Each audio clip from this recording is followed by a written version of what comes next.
faith. My name is Lisha. You know, I've always wondered how people's thought processes are and how their minds work, but most especially when they're reading the Bible, because when I sit down for Bible study, I sit and I pray and ask the Lord to please join me and guide me and help me out with the reading, because when I started out, this is what we were told you should do. It helps a lot so that you go. Yeah, but my mind always goes on tangent, especially when I read specific verses. I'll go on a tangent where I think of other relative verses to that one, or I even think of situations in my own life that are relevant, and then my mind will go on a thought process, and I feel like I've had a question, and the question is sort of being answered or actually being answered, and yeah, and then I've come to sort of make that or accept that as my communication with God. This is how we communicate with each other, and I've taken that as, yeah, this is our session. Okay, so I've had this question for a while of, when you pray, you have a sort of vision of what your answered prayer looks like. Like, for example, if you're praying for financial relief, you feel like, oh Lord, like the miracle would be, at least for me, the miracle would be for me to get a huge lump sum of money at once that will not only allow me to pay this debt or whatever situation that I'm going through, it will also set me up for life. So I kind of want my prayer to be answered in that way. See, yeah, no, it's set up for like one time. But it never happens that way. Like, I'll worry about this situation and I'll pray about it and hoping that the relief or answered prayer of it will be bigger than I expect. But then it is always just enough. Like, not always, but it has been, looking back, it has been just enough. I've had just enough money to cover certain things that I've needed to cover. Like, I've never been set up, and it always put me in a place where, see, now I'm going to have to wait till the next thing that stresses me out about finances comes through when I could have been set up. But this also realizing that in everything, when I have to finally come across this thing, it's never bigger than I can face. Like, I can always face the situation. I can always overcome in the situation. I always feel like God gives me a blanket to land on in the situation. Like, it's never like I'm not in debt right now. Like I said, I'm not in debt right now. I don't owe anybody anything. I don't have my finances together, and I'm not in the mindset that I felt I needed to be secure. But I'm not destitute as well. Like, I'm not in a financial problem. Let me just say it like that. So I kind of always wondered, why do you answer my prayer in sections? Why in sections? So I think I finally got that answer. So I was reading Exodus 23, right? And it felt to me like the Lord was talking to me through the scripture when he was saying, Guti, I can't answer your prayer or give you your full version at one time, because it would overwhelm you and it would be to your detriment.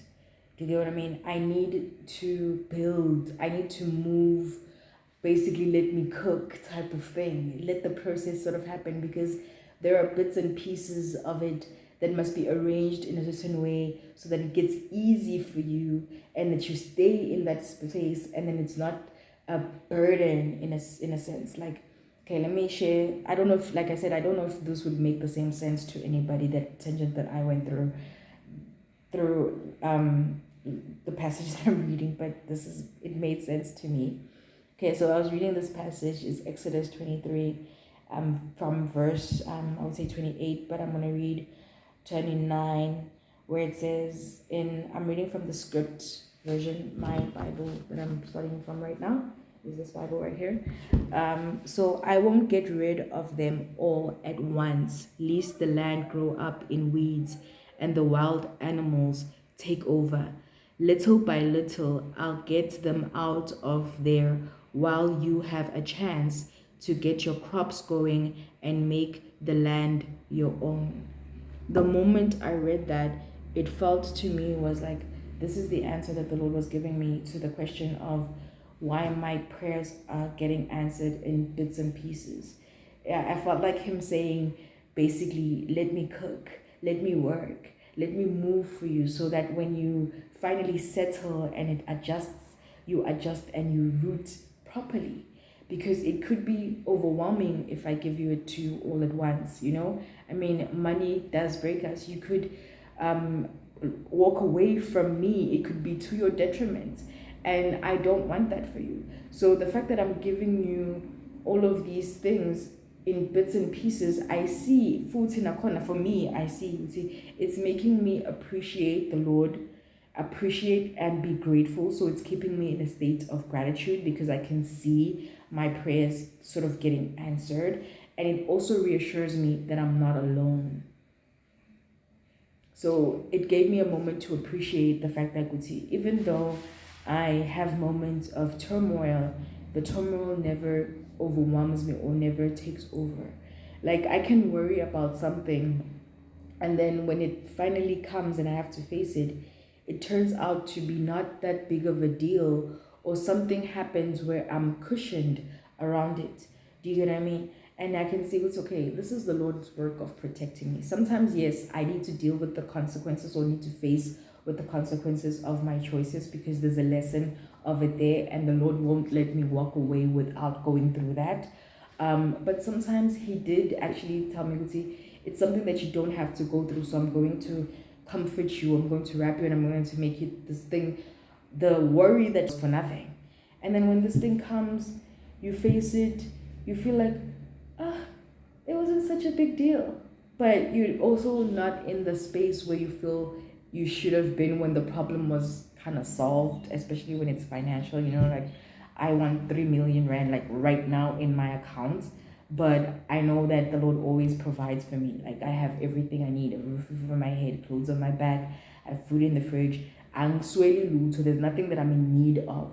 You know, the Lord is my provider. I'm in need of nothing. But with the mindset of the world that I had, I felt like having that money in the bank, because it will give you this, I don't even know, like, it will give you this aura of, I can do all things, I can everything, like that I don't know, what is it, is it curve, like, I'm looking for the word. What's the word? I don't know what the word, the brevity of it.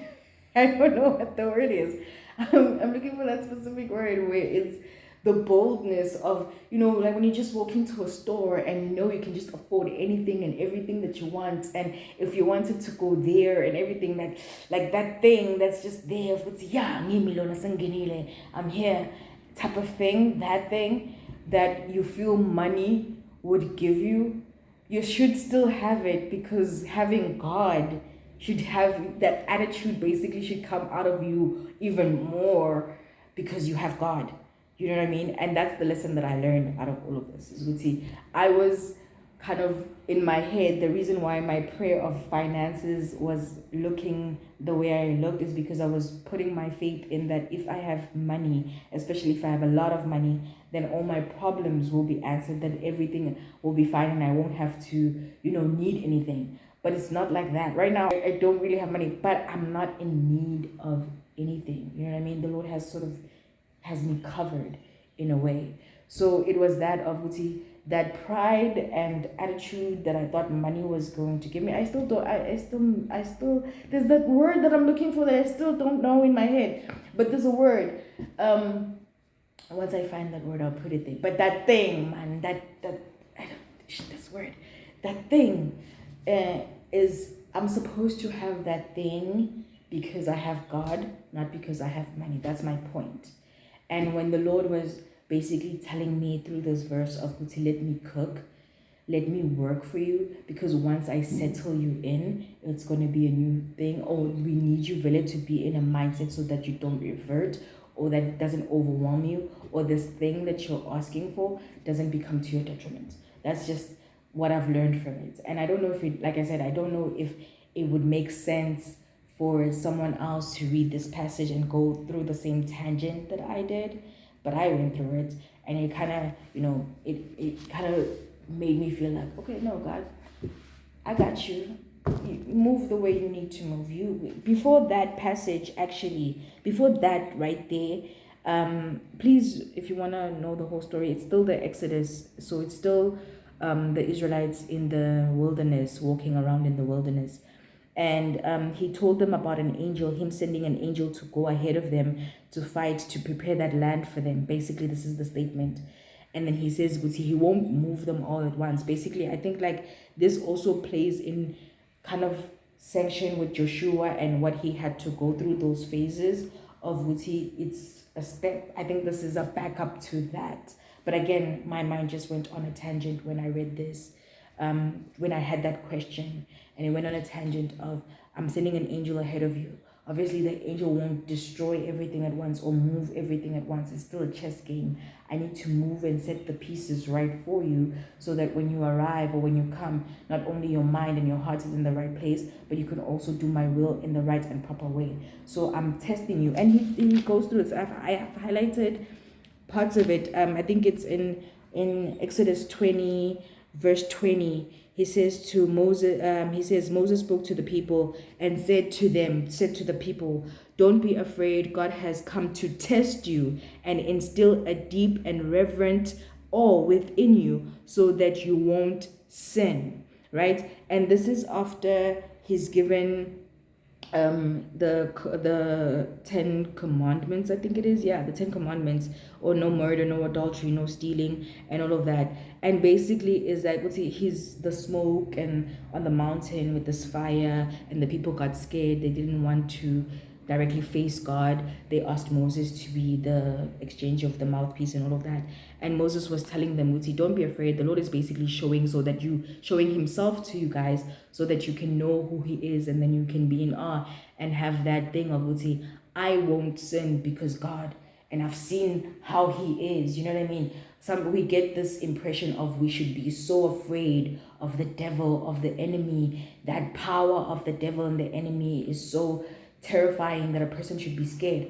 But imagine God's power. If God is actually the person who created the devil himself, I made this creature to be a fearing thing, right? Something that you could, I guess, fear maybe. But imagine if I could create that to be fear, what part of me that is fearful looks like. Do you get what I mean? Like that part of God that had the imagination to create that thing that is so scary to us. Imagine that part of him, how scary that part of God is. So it's basically supposed to be that of I'm helping you not sin. I want you to know how scary I am, so that something that's scary can come and say, oh, I'm scary. You're like, oh, you're not as scary as God. Sorry. You can try to be scary, but you're not as scary as him. See, this is what my brain does. Every time I read the Bible, God and I just go on this tangent of conversation. So yeah, I don't know if when you read it, it makes this type of sense to you. But this is what I got when I was reading it, and considering the fact that I had the question of why my prayers are sort of getting answered in pieces, and sometimes it feels slow. Basically, the answer that I got was, God is saying, let me cook, girl. Let me cook. If you read this passage and you get a different revelation, please share it with us. Share it with me, especially because I'd like to know what other tangents people's thought processes go through. When mine went through this one, what did yours go through? So I can't wait to hear from you guys. Enjoy the rest of your day. Be blessed, and remember, let God move for you.